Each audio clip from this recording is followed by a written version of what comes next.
Hello, and welcome to the start of 10 out of 10 with Watch Again Spooky Season with Lauren and Russ. Hello. We thought we'd kick off Spooky Season with the original film to break the internet, The Blair Witch Project.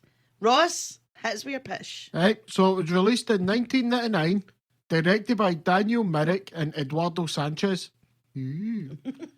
Starring Heather Donahue, Michael Williams and Joshua Leonard. With a budget of between, but I think this is kind of up in the air, like there's different theories, if you will, of $200,000 or $750,000. Okay. And a box office of $248 million.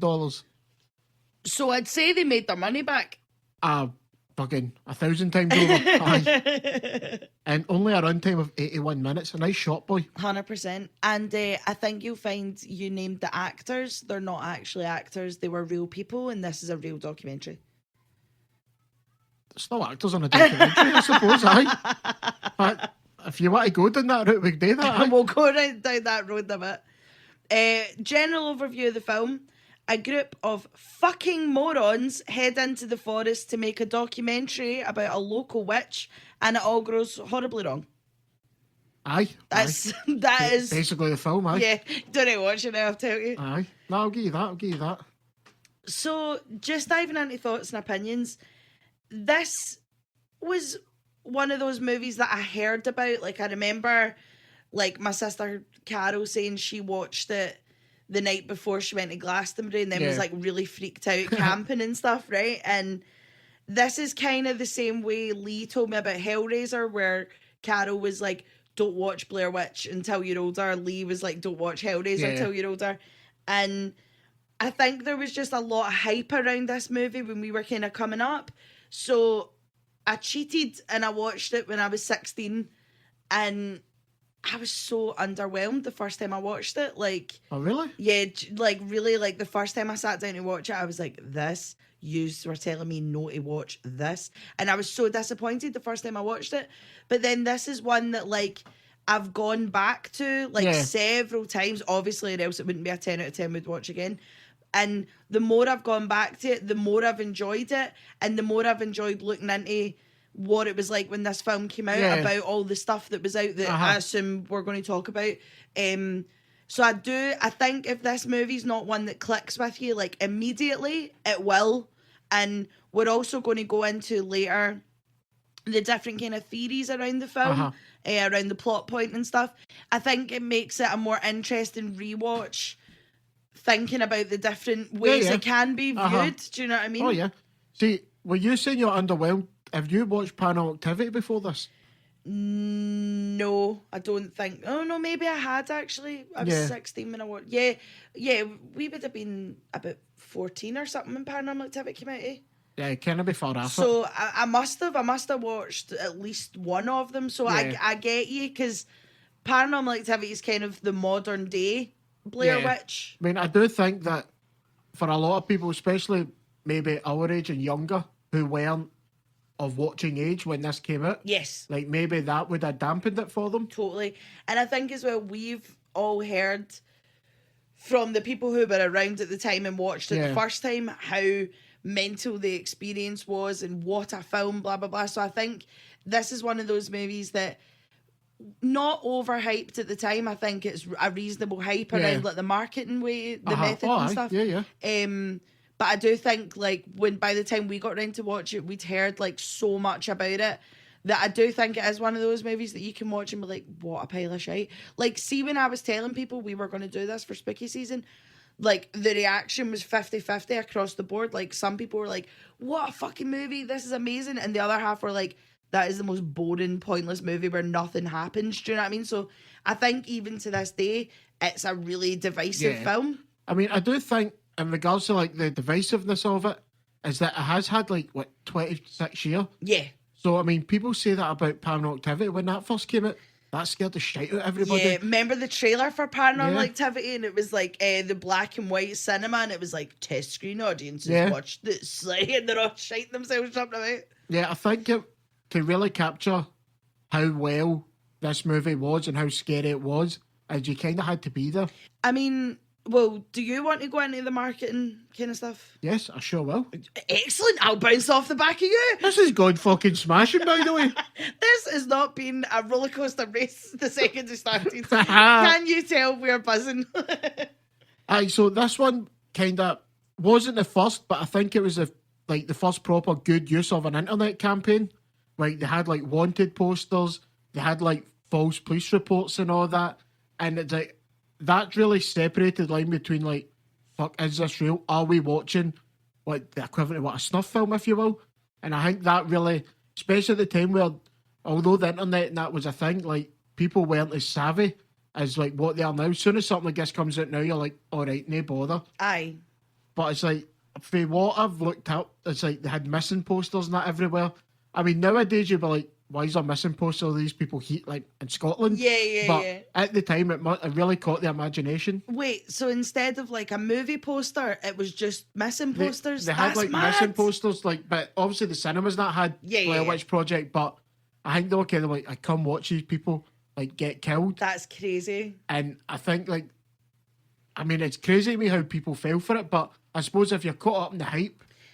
That's the thing, and like, because there was a website as well, where you could like look into stuff, and I can imagine, see, after you've seen all this of like, oh, is this real, is it not? Because it kind of starts off with that kind of janky camera movement of like, as if you are watching someone set a camera up and stuff. So I can imagine, like, this is one of those ones that, again, Blair Witch walked so Paranormal Activity could run, do you know what I mean?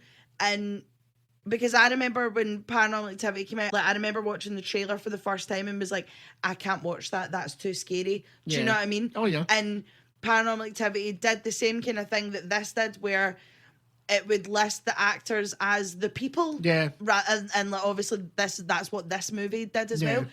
And I can't really, I think Paranormal Activity, off the top of my head, was like the last successful use of what you're saying, like the missing posters and all this kind of thing. I think that movie Weapons that's just came out, Weapons has tried that. There's like a website you can go on about the missing kids and stuff, but I know, Jenny, you're absolutely correct. I think there's websites you can go on for the missing kids and stuff, and there's like a wee bit, I know, Jenny, about when like they kind of started running away and that, but again, I don't know, like, I've not really seen as much hype about the Weapons promo as what could be, if you know what I mean, because it is this kind of from Blair Witch to Paranormal Activity to Weapons kind of vibe. I do think a lot of them, especially the first Paranormal Activity, Blair Witch, and you're right, Hen, and God, Junie's really passionate about Blair Witch. She loves this movie. Is that it gives you like a less is more feel. Yes. So it's like Paranormal Activity, the first one, you didn't know what you were going into. No. Blair Witch Project, I had to imagine, you don't know. Like, there was no way you could know, really. Yeah. But Weapons, it didn't show you anything. Like, not the way trailers do now. I mean, where a trailer's like 6 minutes long and it's all the bits for the film. Like, don't get me wrong, maybe that was just us, because once we watched the first trailer, we didn't watch an trailer for Weapons. Yeah, because we didn't want it spoiled. Yeah, maybe the other ones kind of gave it away, which, imagine if we watched them now, but then we know, so you can't really argue that. But I do think that, like, there's not many other franchises in that now, or movies that have, like, different marketing now, and I don't understand why not. Do you know what movie as well? And it's not, I've kind of stuck to the horror realm. Do you remember that film Project X? And it was about like the high school party. I remember that was also advertised with like flyers everywhere and stuff for the like. That's literally just popped into my head there. I never saw the film. I don't know if the film's good, but I do remember that being advertised in the way of like, there was flyers everywhere. There was like Project X, are you invited, and all this kind of stuff going about, and you were like, what the fuck is that? And then it was a film, do you know what I mean? But that's the only other movie I can kind of think of that uses, I don't know, would you call it like guerrilla marketing? Does that make sense? Of like, they've obviously put money into the posters, but what I mean is like, it's made to look as if people have like slapped them about kind of thing. It's just something a bit different. I mean, we were talking about it the other day, is that, remember when like movie studios and like these they put so much effort into their marketing? I mean, even like now, like, see in America, if you go and see Conjuring Last Rites, there's like priests blessing you at the door and giving you like holy water and all that. Apparently they're doing it in London as well, and you see stuff like that and it looks so cool. And I'm like, why are we not doing that across the board? Like, why are they not sending people dressed up as priests to be like, I bless thee before you watch the film? Like, do you know what I mean? Like, it just adds to the atmosphere. Absolutely. Like, even with The Conjuring, like, they done the replica of the house. Yeah, down in London, it was like a free exhibit. You could just go in. Like, it sounds so cool. Is it, you can't tell me that these companies can't afford it, because the Conjuring franchise must have made over a billion by this time. Absolutely. Like, the whole universe, easy. Exactly. Yeah, I wish they would really, like, lean in, because people want to go and watch a horror film to be scared. Do you know what I mean? And if you're adding stuff like that at the door, do you know what I mean? It's like, do you remember that documentary we watched? And it was about the William Castle stuff. And when it was his movies, it used to like fling skeletons across the thing and stuff. How cool would that be? Oh, that'd be amazing. Like, they really need to step it up. Like, I don't understand why, say, I don't know, it was like a Chucky or something coming out, like next Child's Play. You could have like a Chucky doll, just as you walk in, you don't need to be that in depth. Just have something there, so like it gets you excited for the film, which is the whole point. Totally. Getting away from the marketing a wee bit, I do like how not a lot happens in this movie, right? No, yeah. But like, I think one thing that catches people in this is like, see, like the folklore stuff. So it's like, oh, there's a witch there, and oh, there was a serial killer, and they done this and that. Like, every area, doesn't matter where you're from, has that. Like, even growing up, how many times did you tell as a kid, you can't go there, that's where X, Y, and Z done something? Yeah, don't go to the house at the bottom of that street. Yeah. Like that, or it's always like, oh, there was ghosts here because somebody died, and like, it really does well to feed into that. 100%. It's like, this movie is, even though nowadays people like do kind of shit on it, it is believable. Absolutely. And I think, obviously, what you're saying, like, less is more. Like, obviously, due to like budget constraints, this movie couldn't have went wild. But I think what they do is they leave so much to your imagination. Do you know what I mean? There's like bits where they're running and they're like, what the fuck is that? And you don't know because the camera's pointing at her running. Yeah. And like, it might swing round, but all you're seeing is black, but they're all screaming. And you're like, what the fuck is that? Like, I do think it's a very like anxious movie, if you know what I mean? And like, the way they build it up with just the three of them and like their wee camera cutting about, but the way the tension is like ramped up, like, again, you can see where this is inspired Paranormal Activity, where like when they go to sleep in their tent and it's like, oh, night one in Paranormal Activity, do you know what I mean? It's the same kind of vibe. But I even think, like, obviously there's all these scary bits, like when they're in the tent and the tent starts rattling and all this kind of stuff, but I think a lot of the scary stuff is just, see when they're just walking and they're all slowly going fucking mad, like you see the panic happen very quickly. Yeah, and it's crazy, like, because they're only in the woods 3-4 days. I think they're originally meant to be there for 3 days. I can't remember off the top of my head now how long they end up there, but because they get lost. I've got to say 4 or 5 days tops. And it's crazy how fast they all snap. The second they think they've been lost, that's when the wheels start coming off. And again, I'm not daft enough to go fucking walking about like a forest. Like, I'm not bringing any of that in. Do you know what I mean? Oh, I've got a story about that actually, but I'll save that.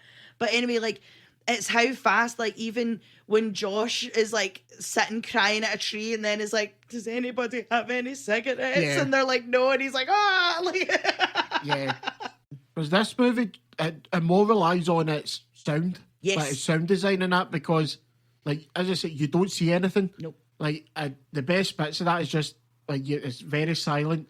Then you'll hear a sound. Then like twigs breaking and stuff. And you're reacting the same way that they are. You're like, what the fuck was that? Yeah. And, like, that's what a lot of this got praised for at the time, is that a lot of people say that what's really scary is what you can't see. Exactly.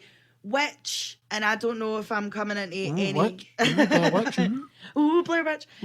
Which, and I don't know if I'm encroaching on anything that you're going to speak about later on, but what you're saying about is what you don't see, that's what the reboot/sequel really fucked up on. Yeah. And if anybody... Like, I remember when we went to see the reboot, sequel, whatever the fuck they were calling it, and we were like, oh, it's okay, but... We rewatched it again after we watched this, and it shows you too much. Like, you see the witch, you see what's running at them in the forest. Like, I don't need that. The only good thing about the reboot is that there's a different type of horror for everyone. What I mean is, like, if you're scared of heights, there's a bit in that where you're scared of heights. If you're claustrophobic, there's a bit for claustrophobia. Like, do you know what I mean? There's bits about bugs, there's bits about like that. Because when this came out, that trypophobia, the one where you're afraid of holes, that was like a big thing all over the internet. So there's bits of that. And I think that worked really well in the reboot, but nah, it kind of, as soon as you see the witch, you're like, oh, turn it off. See, turn it off. That's a major thing in horror. And I know there's movies where you need it. See, like, your supernatural slashers like Freddy, Jason, that, you need to see them. But see when it's like psychological, supernatural stuff like ghosts and demons, that, I would say it matters to make it the most scariest. This is just my opinion. See them twice. Yes. You don't need, like I say, we watched that video yesterday, and is it the more you see it, the less you're, why would you be afraid of it? You know what's coming. Exactly. And see how you're saying you see it twice? I don't even want to see the full thing. I want to see, like, I genuinely think some of the most effective things in a horror movie, and it sounds cheesy and it sounds shit, but know how the bit in every horror movie where it's like a hand's coming round the corner and it's like the kind of slow fingers wrapping around a column as it's coming round. Shit like that freaks me out way more than seeing a full demon in front of me. Do you know what I mean? And I'd have been happy with that rather than... Because, like, again, I don't mean to keep harping on to Paranormal Activity, but that's why Paranormal Activity works. Even the fourth one to an extent, because you hear Toby growling, you see claw marks, you hear, like, a kind of weird whooshing noise past the camera, but you're not actually seeing what the demon is. It's the fifth one, it shows you the demon, and that's... Is it the fifth one? Fifth one or the sixth one? The... Not marked ones. Ghost Dimension? Yes. Yes, it's that one. Whatever that one is, I can't remember now. And when you see that, it's like, are you joking? I've sat through 5-6 movies and you've just ruined it. Like, I don't want this. Yeah, so I don't mind having the reveal, but it has to be done right. There has to be the tension build up. Absolutely. Like, what I would say this has over Paranormal Activity is, like, Paranormal Activity is too clean. Yes. Like, they're going about, oh, we're just setting this up, but then it's, like, perfect framed. Like, everything's all, like, blocked in. That you can tell that it's a director of photography that's done this. And, like, it's been, like, agonised over how they're going to shoot this. What's, like, the best angle to get everything in and stuff. Because the fun part of Paranormal Activity is looking in the corners of, like, is that lampshade swinging and all that. But I totally get what you mean. Sorry, it's hard to call it. I mean, a lot of them do, oh, this is authentic footage, but authentic footage would be Blair Witch Project, shaky. I mean... They're running while they're filming. See, for them filming a documentary, like, Heather films a lot of rubbish. Oh, didn't she? Like, she's sitting filming leaves and all that, and it's like, this is just a woman who's bored. Like, they've done all the bit, they're bored, and she's filming rubbish. That is what you would get. Absolutely. My favourite part is when she starts the documentary, when they all start filming it, and she's like, I don't want this to be cheesy, I want this to be, like, a serious tale. Then it cuts to this, like, black and white shot of her doing her best, like, Zach Bagans impersonation of, like, we're standing here on the graveyard where, like, do you know what I mean? It's just, like, 3 college students just being dicks. Yeah, totally. And that's far more believable than what you would see in Paranormal Activity, where everything is perfect. The only shakiness you see is when they're running, but it's too static, and it's too professionally done, in my opinion. I agree. Like, with this, like, they are holding this camera, like, this is a handy cam, because there's parts where they're running and you can see that, like, they're not even filming where they're running. The cameras are looking at the ground. Do you know what I mean? And they're just running like fuck. Whereas when it gets to Paranormal Activity, it's as if they're, like, holding the camera in the middle of their chest to, like, make sure. Because there's a bit, is it Paranormal Activity 3, where he opens the door and it's all the coven and he's just standing there filming them. And I'm like, no. Like, nobody's doing that. People are looking at that and then just shutting the fucking door and running. Do you know what I mean? Yeah, it's like when it's dark and they need to use the camera for the light. But it's still not, like, it's not eye level. Yeah. It should be eye level so you can see. Yes. Like, you're not filming at your chest and staring down. No. It's just... A lot of the newfound footage fall into that trap. I suppose it's from that level, it's easier for a viewer to watch. But if you're going to go for the as authentic as you can, then like, you need to do it the way Blair Witch done it. And I have no doubt they went over that like a lot of times to get the correct. Oh, I can imagine this was a nightmare to edit. Like, this must have been a pain in the arse. Like... Yeah, like, even those giving that impression, I bet you the directors really, like, they knew the shots and that they wanted, and it's just, they worked hard to make it look as if it wasn't worked hard on, if you know what I mean. Totally. When we get into useless information, I've got good pattern about the directors that I think you'll enjoy. I mean, I'm shocked they never went on to do anything, because looking it up, after this, they should have had their pick. You'd think, like, because as well, like, I mean, like it or love it, there's a reason this movie is seen as iconic. Do you know what I mean? And there's a reason why this scared the shit out of so many people back in the day. Yeah, like... I mean, if it's through the budget between 200 and 750,000 to make the money it made, you would think some major studio would have took a punt on them. Oh, absolutely. Like, it's insane that maybe there's a reason for that, and I have no doubt you'll probably tell me and use this information, but that's crazy to me. Yeah, no, I totally get it. Before we carry on with talking shit about this film, I've got a funny story to tell, and it's your turn to get outed on the internet, Ross. All right, okay. I'm sick of getting embarrassed on the internet. You just remember I edit this. Okay, so if this story makes it in, it's because I've threatened him with blackmail or something. So, this is when me and Ross just started going out, and I'm not, like, 6 months going out, like, fresh out the packet relationship, right? And it was like one of the first times I was staying at Ross's house, and we were watching the Blair Witch Project, and Ross tried to come off as this like macho guy. He was like, Lauren, I don't want to scare you, but there's a spider under the bed. And I was like, oh, don't worry about it. Like, I'm not that scared of spiders. Now, I didn't know how scared of spiders you actually fucking were. As everybody knows, because apparently I've never outed myself in this podcast. Oh, one time. Like, that's what we should do, like a mashup episode of every time we've made an arse of ourselves on this podcast. Aye. So, obviously at the time, I don't know that Ross is shitting himself lying beside, right? And then this spider scuttles out from under the bed. And I'm not joking, people. Ross put his hand on my head and pushed me down to jump over me and run into the kitchen and was like, do you mind getting that for me? And I'll go to the shop and get you chocolate. I was like, what? Fucking burn that thing, bastard. Honestly, I was pissing myself. I was like, all right, I killed it, bother. Like, yeah. I love how comfortable you were after 6 months to just sacrifice me to the tiny spider. I know, fuck that. I just wanted to touch as well on, see at the very start of the movie, when they're like they are serious about this documentary. Also, actually, I'll touch on the relationship between the three of them in a minute. So they dive into interviewing a bunch of locals about if they believe in the Blair Witch, do they know about the Blair Witch, if there's any kind of weird happenings in the town.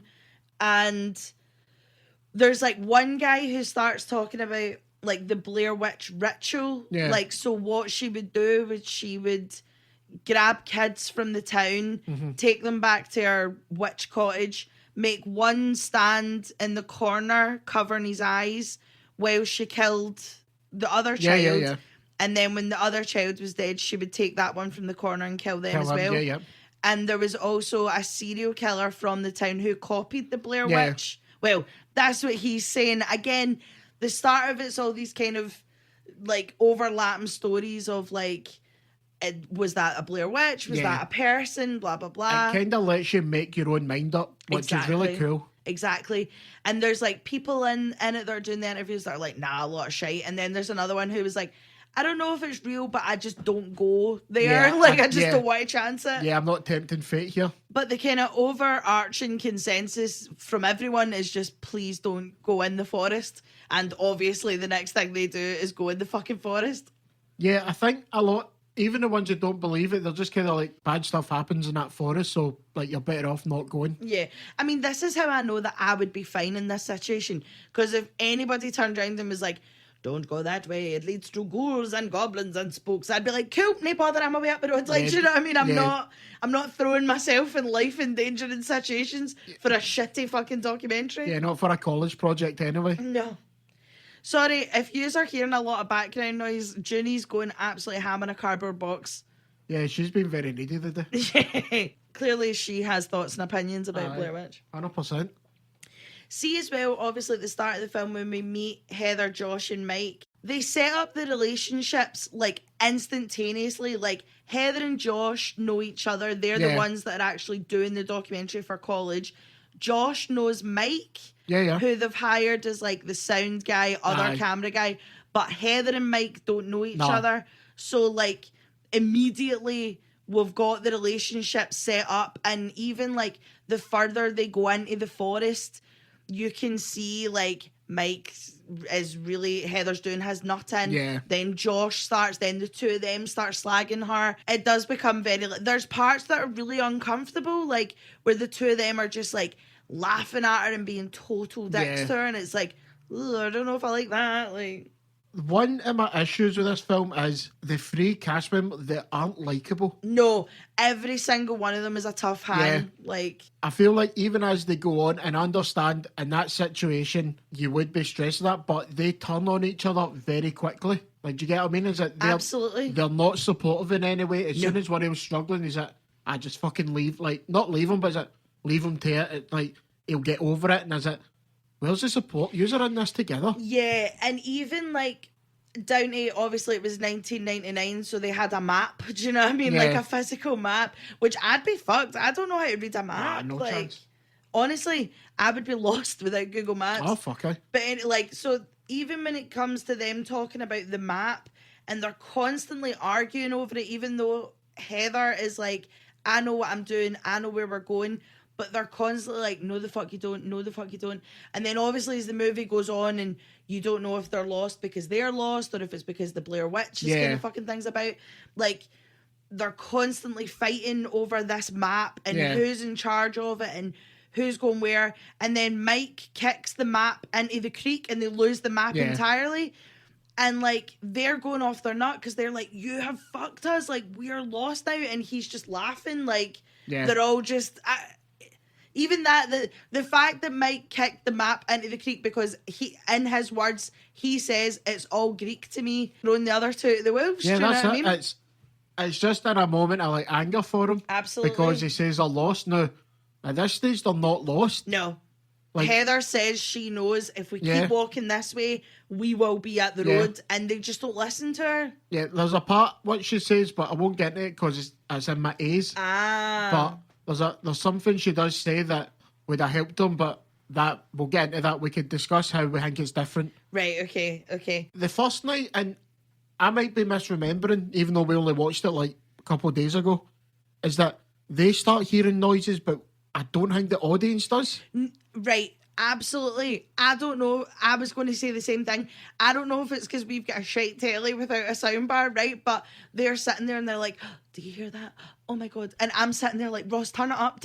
And we had the volume at like 100 and I couldn't hear a fucking thing. But like, from their reaction, they're obviously like freaking out and hearing shit. And even later on, when you can hear like twigs breaking and leaves rustling, that's not that deep. But if I was making a documentary in a forest about a Blair Witch, every leaf that was rustling, I'd be like, oh my God, do you know what I mean? It's because they claim day one that they hear noise and that. I'm not 100% if you can hear. I'll see if I can get the clip on like YouTube or something so I can get a proper listening with headphones.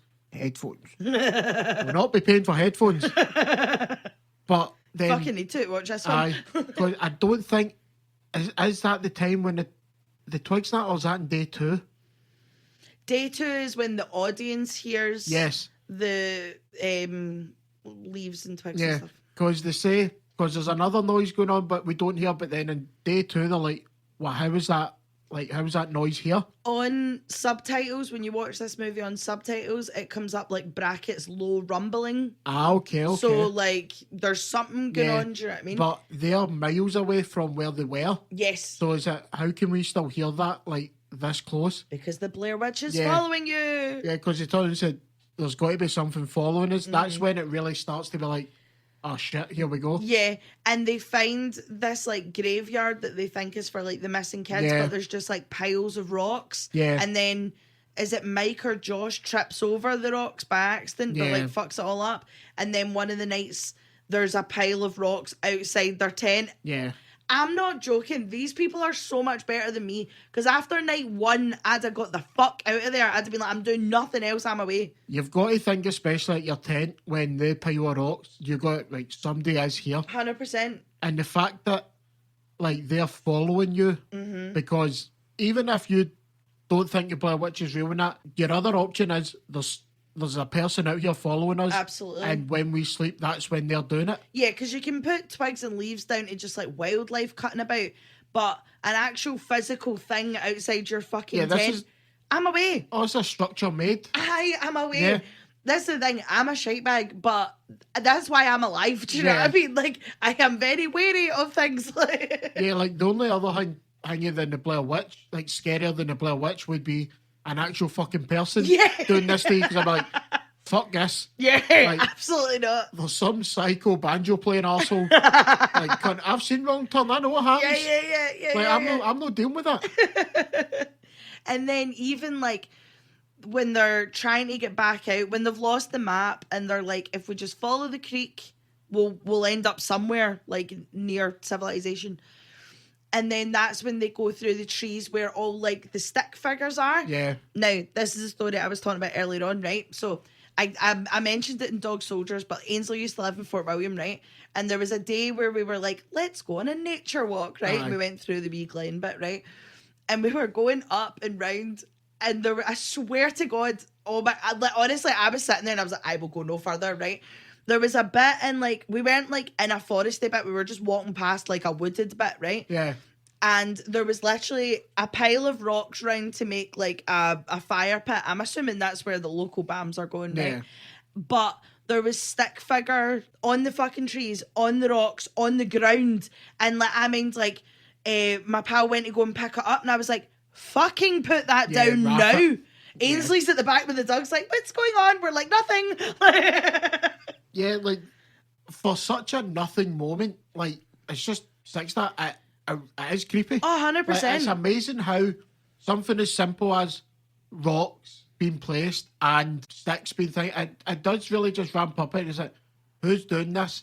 And if it's not a witch or that, it's just like, there is something here, and at no point do you see it. Absolutely. Can you see it? Do you know what I mean? Absolutely. Like, it really gets you thinking. I'd be like, right, what is happening here? And they let you sort of try and the worst possible outcome is the one you can think of yourself. So exactly. Like, oh, fuck, there is something here that maybe they're sacrificing, they're doing rituals and all that. Yeah.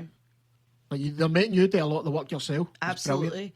And on night 3, the tent starts shaking, like actually shaking while they're in. And they all got up and run away, but then when they got up the next morning, Josh isn't there. Yeah. I don't know if I'm getting a couple of nights mixed up, but you get where I'm going, right?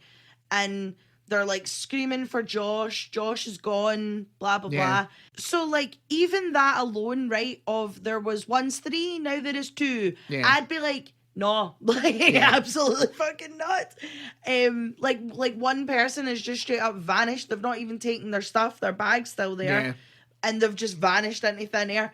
No, they just no. Yeah, because that is the one where it's so they're in their tent and you can hear like the rustling about going, and you can hear proper growling as well. And there's the kids laughing. Yes, which is kids in any horror movie done right. It's fucking terrifying, horrendous. But that's probably the first time where it's kind of announced itself, whatever it is. Do you get what I mean? Absolutely. Then you have all the bit we'll spoke about is that what is that? And you don't see anything. Like it's just. As a way to build up tension, like you can't beat it. There's nothing, very little tops this. Absolutely. That's the thing is like I was saying at the start of the episode, like the first time I watched this, I hated it. But the more and more I watch it, and I don't know if this says much about me as a person, like I don't know if I'm just getting more anxious the older I'm getting. But like the more I watch this, I'm sitting there like more freaked out about like what the fuck they're doing. Do you know what I mean? Like I'm like, stop it. And then the next morning, Heather finds this, like, kind of makeshift, like, sack made from one of Josh's shirts. Yeah. And she finds it's, like, eyes, a tongue. Teeth as well, and some hair. Yeah. And she's, like, but by this point in the film, they have completely lost their nut. Oh, like, absolutely lost their nut. Like, when they find this Mike starts like rocking back and forward at a tree. He's just like fucking singing jingles to adverts to himself. Heather's like crying and all this kind of stuff. And this is kind of also where you get that iconic scene of she's got the camera below her and all you can see is her nose up. And it's her apologising to Josh's parents, Mike's parents, her parents for putting them in this situation and if they all die. And she's like sobbing while she's doing it. But Scary Movie kind of fucked this bit. Because like, yeah, totally. Like watching this now, if you've seen Scary Movie before it, you're not taking it seriously. Because in Scary Movie, it's like this massive snot bubble. It's so fucking gross. Yeah. That and there was an advert. I want to say it was like a John Smith advert or something. Like a lot of people copied this. Yes. And I can see why, because see being in the cinema and seeing this at the time, like you would have been shitting yourself. Absolutely. And that's the thing is like, see that bit, like the iconic bit of the film, that's only 15 minutes towards the end. Yeah. Like this movie is over so quickly. Like you spend more time with them losing their fucking minds. Because there's like a bit, it's before Josh disappears where they're following the creek and then they realise that they've walked in a circle and they're all losing their minds because they're like, how the fuck have we done this? We've been walking that way all day. And this is kind of where it's like, are they lost or is the Blair Witch kind of warping time? Because that's the thing that comes up later on in the reboot. And you also said it comes up in the video game where like the Blair Witch, it's like it can fuck about with time and space. I've got like one of the theories is that I'll go into a bit more detail about the time loop and all that. Right, fair. But I do believe like it was a theory for this one, but it's kind of more shown in the reboot because just to say Blair Witch 2 Book of Shadows, like that doesn't count. I always forget about the second one. I don't even think I've finished it, to be honest. I think I've seen it like halfway through with the big golf bird in it. Like that's a pathetic cash grab. Like that has nothing to do with like the Blair Witch Project. It's just like a poor attempt at making more money. Yeah, fair. And this didn't need to make any more money. It's made a fucking boatload of money. Aye, you're grand. Like, you don't worry about it. The other, if not more iconic part of this film is the end of the film. Like, when you watch, like, top 10 scariest movies, they always show you the end of Blair Witch. But they do this so well of, again, seeing nothing, but you're still seeing bits. So, like, Mike and Heather run in, while they're running away from whatever the fuck's ripping apart their tent, they run into the cottage, and as soon as they go in, you see all these children's handprints on the wall, and it's the cottage is like derelict, but there's like weird shit, there's like some runes, there's bloody handprints and stuff, but it's Mike running about being like, Josh, and Mike's like, I'm running up the stair, and Heather's trying to chase him, and then he's like, no, wait, it's back down the stair, and they run back down the stair. And then Josh is standing in a corner, obviously harking back to the ritual. Then you see Mike drop, like he falls with the camera. You hear Heather coming behind him being like, Mike. And then you hear the camera smash and then it cuts to black and then that's the end of the film. Yeah. And like, I realise the way I've described it there, it's like, that doesn't sound that bad. But if you've sat for the past hour having your anxiety cranked up to 11, by the time you've got to this bit, you're like, fuck off. Like, no. It's like, this is probably one of the most iconic endings. Absolutely. Like, because it leaves you with a lot more questions as well. Like, is it somebody? Is it the witch? The usual one you get through the whole movie, but it is so well done. Like, it doesn't draw out too long. Nope. Like, it just, the ending, I think the cottage scene, you're lucky if it's 5 minutes. No, genuinely. Like, and you see nothing. Like, you don't see the witch. You can hear growling and scratching and all this kind of stuff. I think just the use of, like, the kids' bloody handprints, because you've been told at the start of this film the witch murdered children and then another serial killer copied the witch and all this. So you know walking into this cottage that people have died gruesomely in here. And then it's just when the camera swings round and Josh is in the corner with his back to you and you're like, oh, fuck. Like, Yeah, like, you know, like, because it obviously tells you, or can I watching that, it's genius. Like, that really wraps everything up. There's not any, like, loose ends in this that I can think of. No, absolutely not. Like, none of my A's are, like, plot related, do you know what I mean? And, like, I can imagine seeing this in the cinema, and like the second it's done, you're just sat there like, what the fuck did I watch? Do you know what I mean? Because again, the time you don't know if it's a documentary or if it's a film, like they're kind of trying to pass it off as if it's real. Yeah. And I just know for a fact I'd be sitting in the cinema being like, did we just watch all these people die? Yeah. like what the fuck was that? Totally. So we've kind of been talking about different theories of how to watch the film. Ross, hit us with. So the first theory is, and this is kind of the most widely accepted one, is that it is the Blair Witch, who was somebody called Ellie Kedward. Mm-hmm. That's such a shite name for a witch. That's a weird AI name, isn't it? Ain't it? Sorry if your name is Ellie Kedward. Yeah. So considered the malevolent supernatural force behind everything, and the evidence for it is like the stick figures, rock piles, and that could all be like rituals. Yeah. Like satanic or otherwise. And what I thought was cool about this is, so the serial killer in it, who they call is called Rustin Parr. Uh-huh. And it's widely believed that she possessed him to do it. Kind of like the devil made me do it kind of vibes. But at the end of this, so one of the parts of it is obviously the end where you've got him in the corner. Josh in the corner, yes. And she possesses Mike the way that she did Rustin Parr to kill the other two. But Mike's the one that falls and smashes the camera. But that's what they claim is a possession. So he's not falling because he's been battered, he's falling because he's been possessed. Right. Because although you hear Heather speaking all that, like that has been shown in Mike's in this, camera. Yeah, that the witch can mimic voices.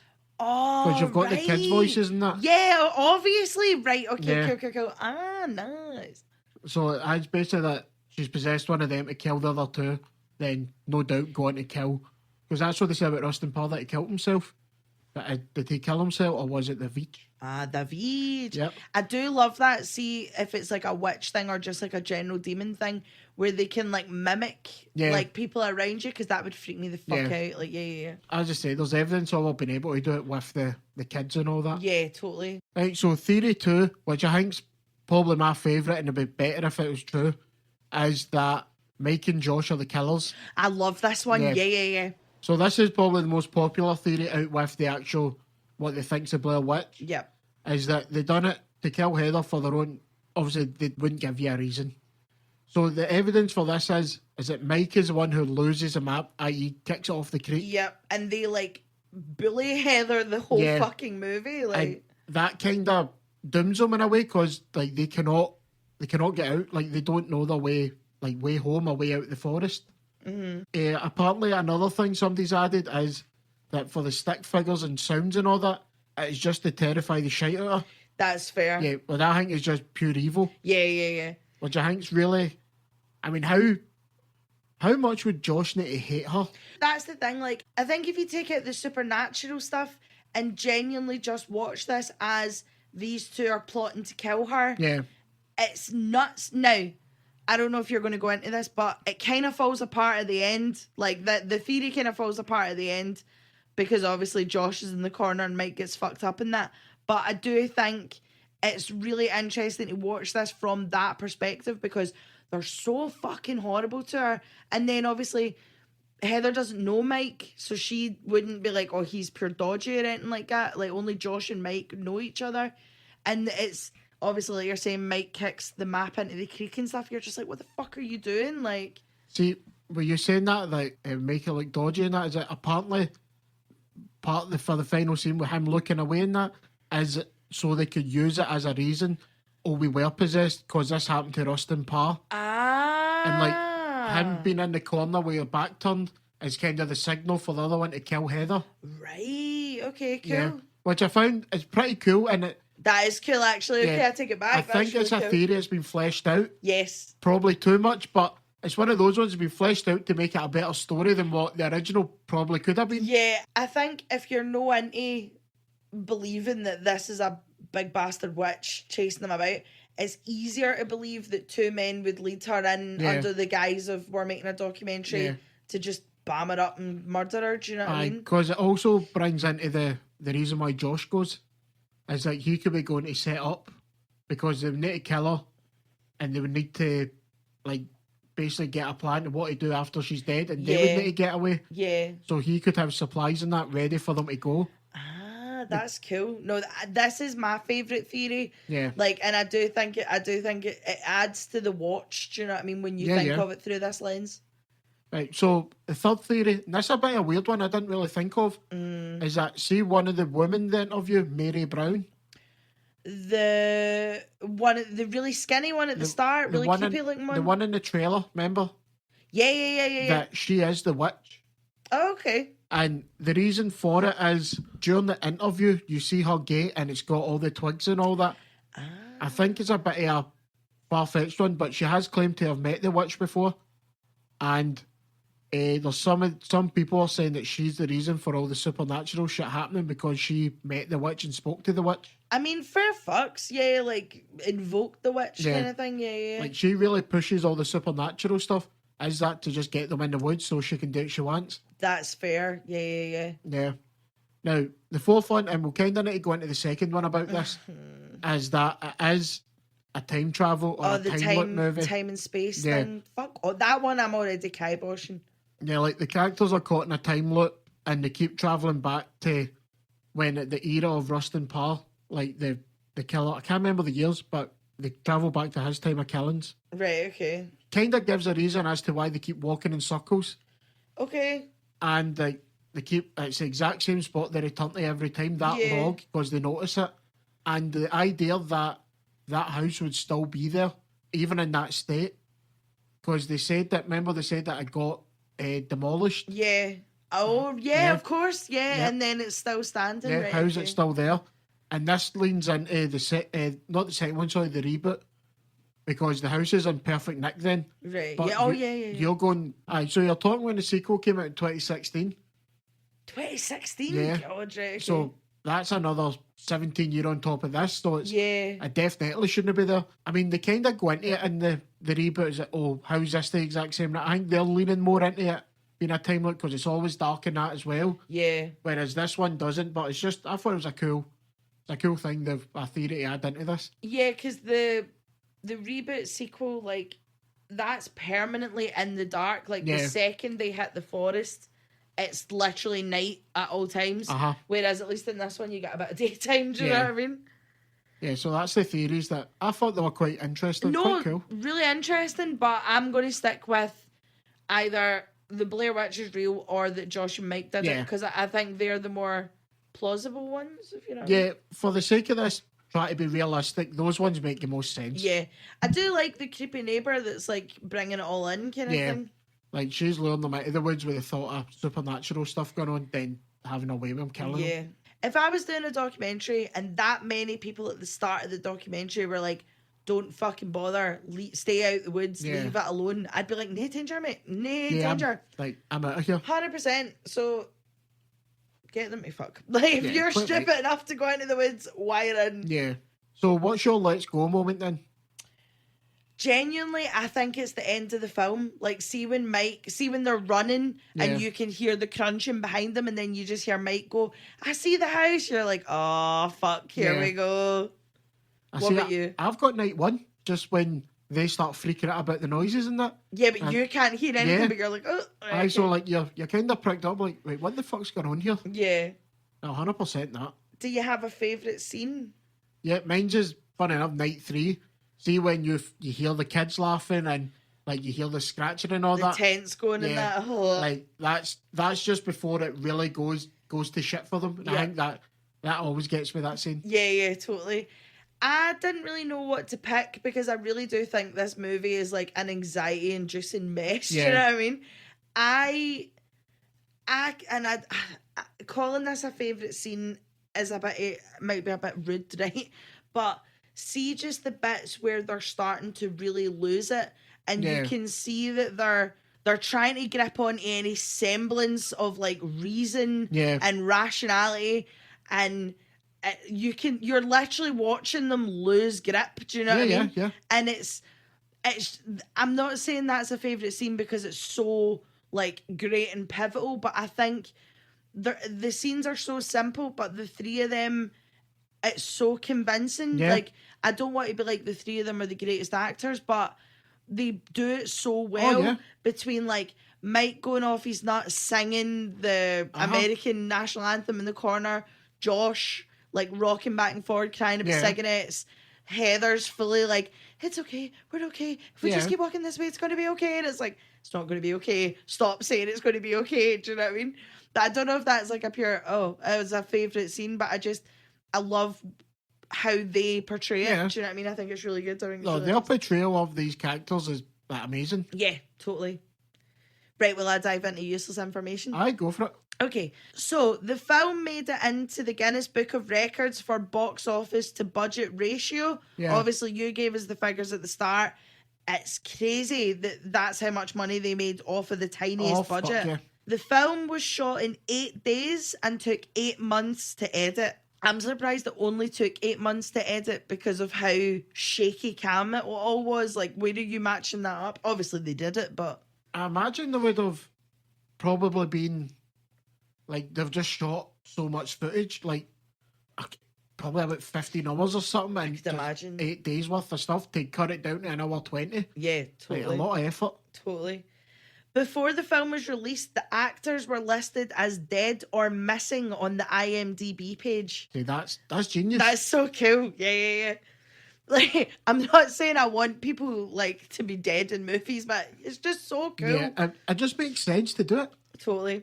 Heather Donahue's mother received thousands of sympathy cards from people believing her daughter was either missing or dead. I think even as well, like, again, I don't know how I'd feel as the actor, but even using their real names, just keeping this authenticity of, like, you know, again... Same way with Paranormal Activity, do you know what I mean? They've used their kind of real stuff and all that. Yeah, I can imagine as an actor, you're kind of like, no, that's not worth it. But once you see how this movie's received, you're like, holy shit, like, this is brilliant. I mean, yeah, the three of them didn't really do much after. I've got a wee bit about Heather, but the other two have kind of had cameos and things. They show up at the cons, but they've not really... done much better than this. Like, imagine this being your first movie and you've peaked. Do you know what I mean?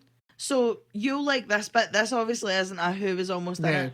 This is literally, I have a list of everything the director did to try and get performances out of these guys, and he really just sounds like a fucking bam up, right? Like, I think this would have broken me as a person. So on the night when they're sleeping in the tent and the tent starts shaking, the tent shaking was like unscripted. The directors just went over, so all of their reactions are just fucking straight up.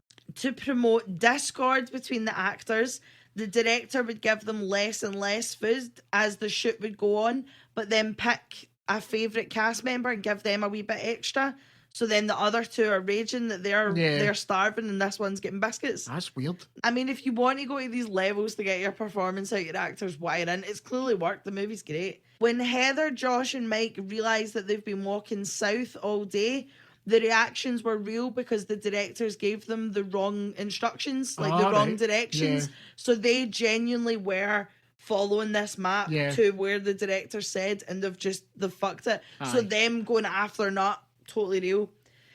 When the three of them are screaming about, like, what the fuck is that in the woods, the director had the different lighting guys and all that either wearing creepy masks or running at them or throwing stuff at them. So they genuinely were like, oh my God. That's this is fucking mental torture. 100%.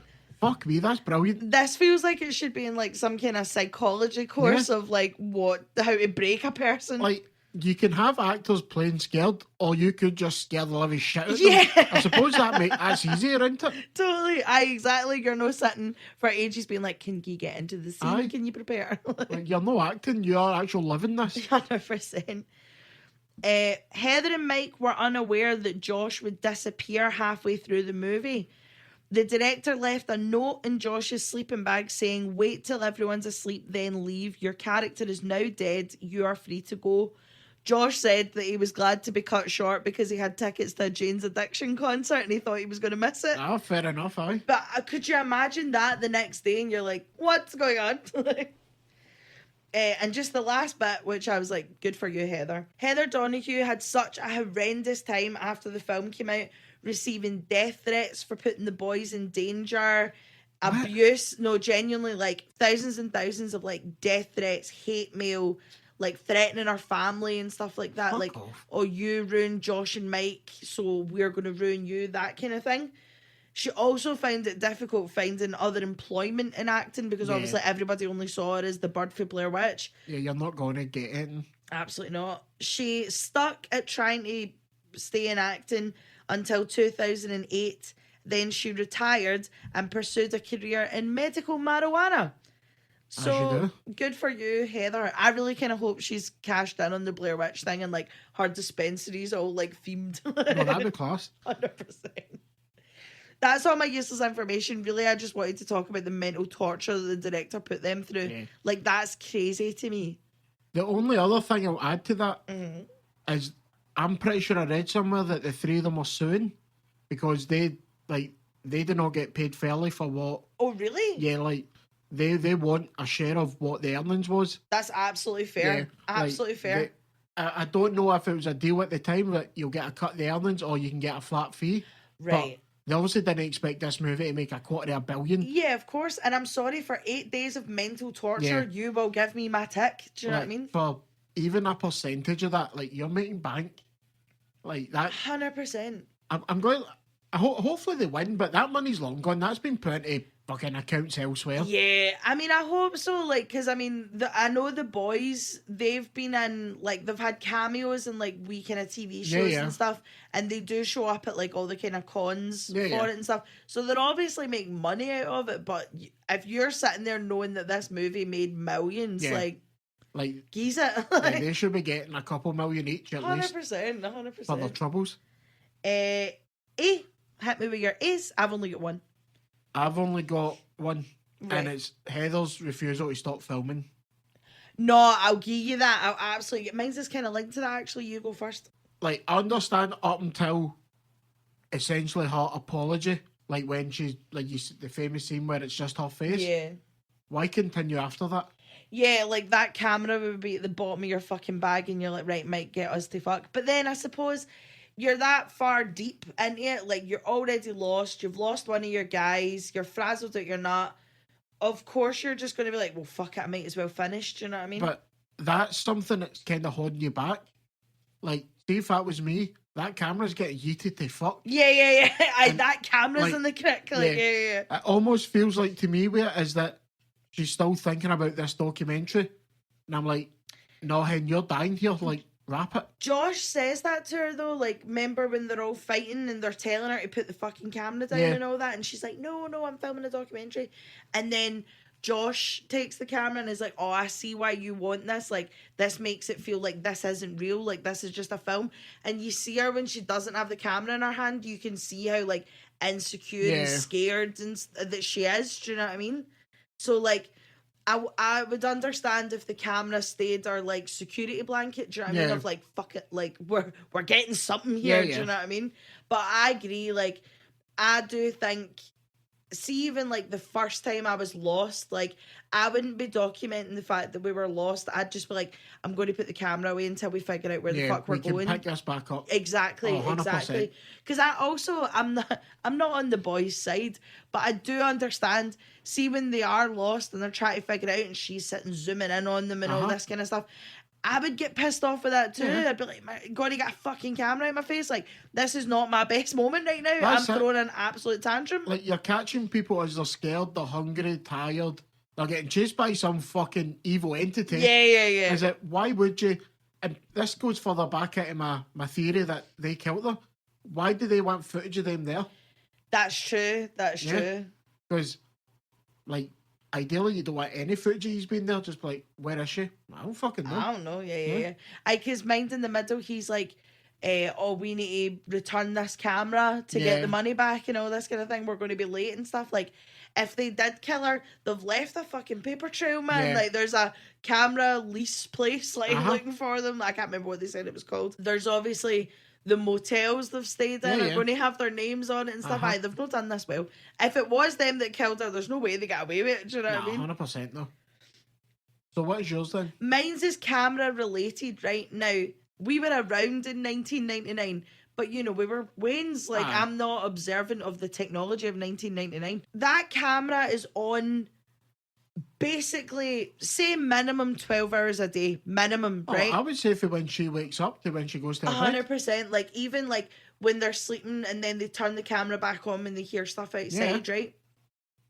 Now, I don't know what the crack was in 1999. Like, are these chargeable batteries? Are these batteries? Like, what's happening?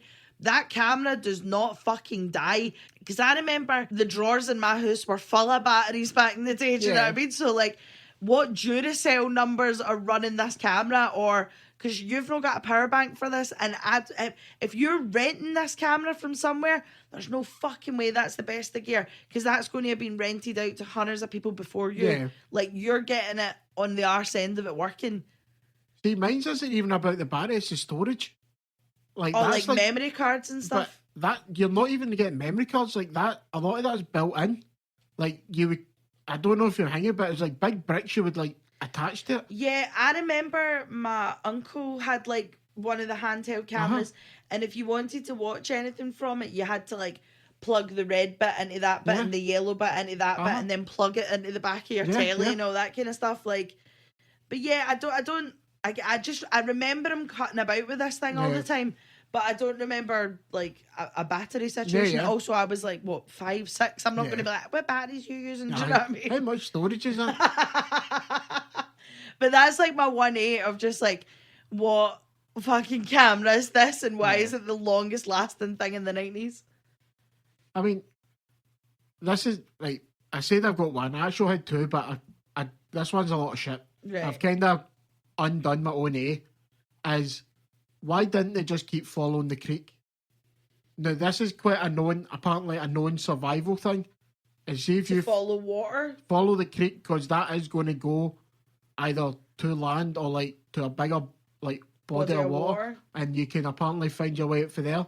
But then if it's a Blair Witch doing it, she is fucking about with stuff. Yeah. Like, she is going to get them confused in that. Yeah. But even when they say to me, I keep following the creek, is it?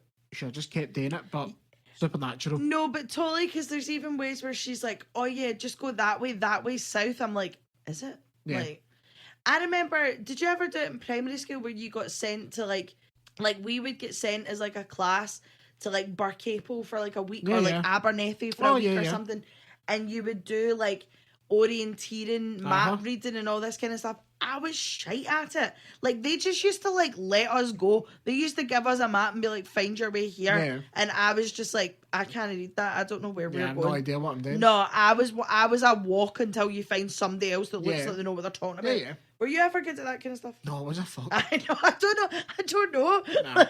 All I know is you need to follow a creek downstream, and chances are it'll take you to civilization or a larger body of water. Noted if I ever get lost in a forest. But if I'm ever lost in a forest, you're most likely going to be with me. So chances are we're fucked up somehow. 100%. My favourite bit is when they're all going off their nut and they're all greeting that nobody's got any snout, and then Mike finds a packet at the bottom of his bag. I'd be like, you motherfucker. Here's one now. 100%. Make it 5. We've not got anybody for the David Boreanaz School of Accents. No. There's not really a best kill, worst kill this week, because it's only really Josh. It's off screen. All the kills are off screen, so you can't really say it. Yeah, you see Josh's body parts, and then obviously you hear like the slap bang of them all kind of falling about. Do you have a worst guy whose hairline receding? I've got all of them. Yeah, I had that too. They're all just tough hangs. Like, some parts of this movie, you're like, Heather's a walloper, then it's Mike, then it's Josh. The bits where they're laughing at her, like when she gets her boots wet. Yeah. That bit, like, now she is being a fucking brat, but also they're like, it's quite to the bone. Do you know what I mean? Just like bring it down a wee bit. Yeah, totally. Yeah. Have you got anybody for a different movie? Not really, because they're all fine. Like, yeah, like this is just like, it's all just improvisation, and if like your useless information is correct, then they did have the shit scared of them and taking the piss out of us. So like, this is probably a natural reaction as you're going to get out of 3 actors doing this. Absolutely. The only one I could kind of possibly think of who's in a different movie is, see when they're on their way into the forest and they bump into the 2 guys that are fishing. Are they not just like the worst like 1940s gangster sidekicks you've ever seen in your life? Yeah, I suppose they're the 2 least believable people in this. Yeah. I didn't even put them in. They weren't even in consideration for me. They were like a possibility, but I was like, if I have to, I'll cling to the end. Do you know what I mean? Oh, no, I'll give you that. Do you have an I'm out? Nah, it's an hour 20. Exactly. Yeah, unless you need like a breather to just like bring the blood pressure back down, just stick with it. It's an hour 15, you're fine. Do you know what I mean? So, this week we don't have a 0 out of 10. We're actually going to do a live on-air coin toss. So, later on in the month, me and Ross are going to do another Versus episode, and it's going to be horror movies 2000s versus 2010s, and we're going to do a live coin toss to see who gets what. Yeah. Right. Heads will be 2000s. Okay. And tails will be 2010s. Okay, right. What one do you want? Well, we'll do it with you, right? If you get heads, you're 2000s. Right, okay. Okay. And if I get tails, I'm 2010s. Yeah. Right, okay. I know what I want. Okay. Right, hurry up. Oh, it's heads. Wait, so I've got early 2000s? Yeah. Yeah, baby. Yeah. Okay, started.